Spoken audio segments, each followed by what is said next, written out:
नमस्कार भक्तों, भक्ति दीपमाला में आपका स्वागत है। आज मैं आपके लिए एक ऐसी कथा लेकर के आई हूँ जो आपको बहुत ही रोचक लगेगी। कथा है सबसे बड़ा भक्त कौन। लेकिन कथा को सुनने से पहले अगर आप मेरे YouTube चैनल पर नए हैं तो मेरे YouTube चैनल को सब्सक्राइब करें, मेरी वीडियो को लाइक करें और बेल आइकन पर क्लिक अवश्य करें। तो आइए सुनते हैं ये कथा, सबसे बड़ा भक्त कौन।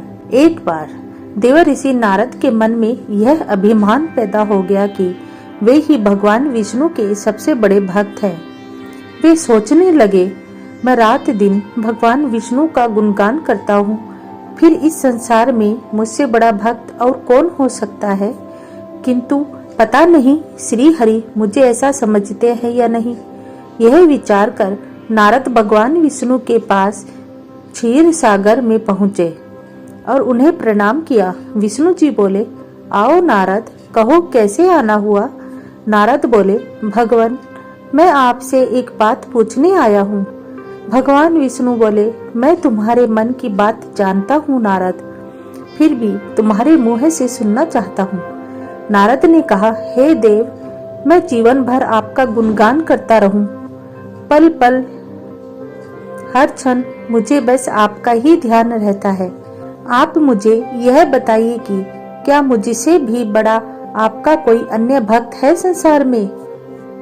भगवान विष्णु समझ तो पहले ही गए थे कि नारद को अपनी भक्ति पर अभिमान पैदा हो गया है, किंतु अपने मन की बात छुपा कर वे बोले, नारद, इस प्रश्न के लिए तुम्हें मेरे साथ मृत्युलोक चलना पड़ेगा। नारद बोले, ठीक है भगवान, मैं मृत्युलोक चलने के लिए तैयार हूँ। भगवान विष्णु नारद को लेकर मृत्युलोक चल पड़े। धरती पर पहुंचकर दोनों ने किसान का भेष धारण किया और एक गांव के किनारे बनी एक झोंपड़ी की ओर चल पड़े। विष्णु बोले, नारद, मेरा एक बहुत बड़ा भक्त यहाँ इस कुटिया में रहता है। आश्चर्य है, क्या मुझसे बढ़कर भी किसी की भक्ति हो सकती है। नारद के मुख से निकला, क्या वह भी मेरी तरह आपका ध्यान लगाए रहता है। आओ देखते हैं, स्वयं ही जान लोगे, विष्णु ने कहा और उस कुटिया की ओर बढ़ गए। किसान उस समय कुटिया के बाहर अपनी गाय को बांध रहा था। उसके मुख से हरि गोविंद का स्वर निकल रहा था। किसान भेषधारी विष्णु ने उसके निकट जाकर नारायण नारायण कहा तो किसान ने विनती स्वर में पूछा, आप कहाँ से आए हैं भद्र, मेरे लिए कोई सेवा हो तो निसंकोच बताएं। किसान वेशधारी भगवान विष्णु ने कहा, हम नगर जा रहे हैं पर अंधेरा घिरने लगा है, वन में जंगली पशुओं का डर है, इसलिए रात भर आश्रय चाहते हैं। किसान ने प्रसन्न भाव से कहा, मेरी कुटिया में आपका स्वागत है भद्र, और जो रखा सुखा घर में है आपके लिए हाजिर है।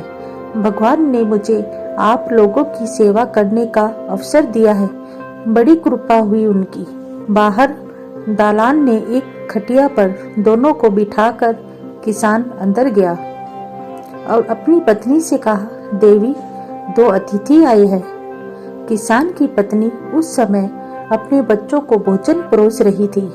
धीरे से आटे का बर्तन देखती हुई बोली, घर में इतना सा ही आटा है और ये बच्चे और भोजन मांग रहे हैं। किसान बोला, कोई बात नहीं, हम अतिथियों को भरपेट भोजन कराएंगे, तुम बच्चों को आज कांजी बनाकर पिला देना। नारद और भगवान विष्णु ने उन दोनों का सारा वार्तालाप सुना, फिर भी परीक्षा के लिए भोजन की थाली पर बैठ गए। जब दोनों भरपेट भोजन कर चुके तो नारद सोचने लगे, यह सीधा साधा गृहस्थ भगवान का सबसे बड़ा भक्त कैसे हो सकता है। उधर श्री हरि ने किसान से और भोजन लाने की फरमाइश कर दी।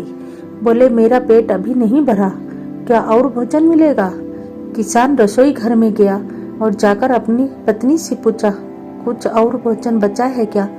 पत्नी बोली, बच्चों के लिए कांजी बनाई है, बस वही शेष है।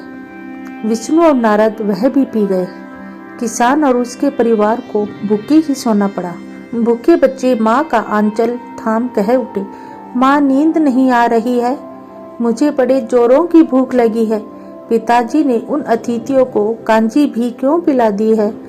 किसान ने बच्चे के सर पर हाथ फेरते हुए कहा, अतिथि को भोजन कराना स्वयं विष्णु भगवान को भोग लगाने के समान है बेटा। बाहर दालान में दोनों अतिथि अलग अलग बिस्तरों पर लेटे हुए थे। भगवान विष्णु ने कहा, तुमने सुना नारद, किसान और उसके परिवार को भोजन नहीं मिला, फिर भी वह मेरे गुण गाए जा रहे हैं। यह तो कुछ भी नहीं है।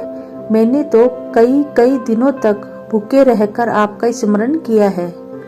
अगले दिन सुबह उन्होंने देखा कि किसान भगवान विष्णु की मूर्ति के सामने कह रहा था, गोविंद हरि हरि, तुम सदा मेरे मन में बसे रहो, बस मुझे कुछ और नहीं चाहिए प्रभु। फिर दोनों अतिथियों से बोला, हरि की बड़ी कृपा है, वही जग का रखवाला है। प्रभु की दया से रात को कोई कष्ट तो नहीं हुआ।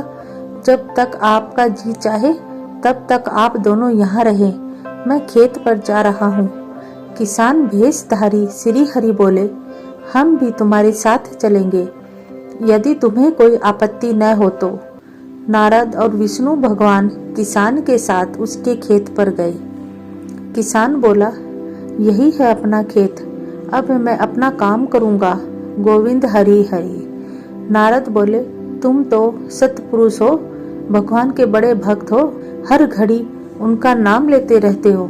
किसान बोला, अरे कहाँ, काम से जब भी थोड़ा बहुत समय मिलता है तभी उनका नाम लेता हूँ। नारद ने पूछा, कब कब मिलता है समय? किसान बोला, सुबह उठता हूँ तब, रात को सोता हूँ तब, और दिन में जब भी काम से समय मिल जाए तब। वो है समझा, नारद के मुख से निकला। दोनों जब किसान से विदा लेकर चले तो नारद ने व्यंग्यात्मक स्वर में कहा, आपने सुना भगवान, वह सुबह शाम 2 बार ही आपका स्मरण करता है, जबकि मैं हर समय ध्यान करता हूँ, फिर भी आप उसे महान भक्त बताते हैं। नारद की बात सुनकर श्री हरि चुप रहे, किंतु मन ही मन उन्होंने कहा, कारण भी जान जाओगे नारद। विष्णु ने एक कलश को तेल से लबालब भरकर नारद को दे दिया और बोले, नारद, इसे अपने सिर पर रखकर बिना हाथ लगाए सामने वाली पहाड़ी तक ले चलो। ध्यान रहे इस कलश में रखे तेल की एक भी बूंद जमीन पर न गिर पाए। नारद बोले, यह कार्य सहज तो नहीं है। यह कहकर नारद ने कलश सिर पर रख लिया और पहाड़ी की ओर चल दिए। नारद पहाड़ी तक गए और लौट आए। विष्णु बोले, लौट आए नारद, ठीक है, अब यह बताओ कि इतनी दूर जाने और आने में तुमने कितनी बार मेरा नाम स्मरण किया? नारद बोले, एक बार भी नहीं भगवान, करता भी कैसे, मेरा सारा ध्यान तो तेल और कलश की तरफ लगा हुआ था। श्री हरि बोले, तब तुम ही सोचो, वह किसान दिन भर कठिन परिश्रम करता है, फिर भी 2-4 बार मेरा स्मरण जरूर करता है, और तुम एक बार भी मेरा स्मरण नहीं कर पाए। विष्णु जी की बात सुनकर नारद के अंतर चक्षु खुल गए। वह श्री हरि के चरणों में गिरकर बोले, मान गया प्रभु आपको। जो संसार के झंझटों में रहकर भी आपका स्मरण करते हैं, वे ही सबसे बड़े आपके भक्त होते हैं। तो भक्तों, इस कथा से आपने जाना होगा कि सबसे बड़ा भक्त कौन है। इस संसार में अपने काम में व्यस्त रहने पर भी जो व्यक्ति भगवान का स्मरण करता है, वो ही सबसे बड़ा भक्त होता है। मेरी आशा है आपको ये कथा अवश्य पसंद आई होगी। भक्ति दीपमाला से जुड़े रहने के लिए आपका धन्यवाद।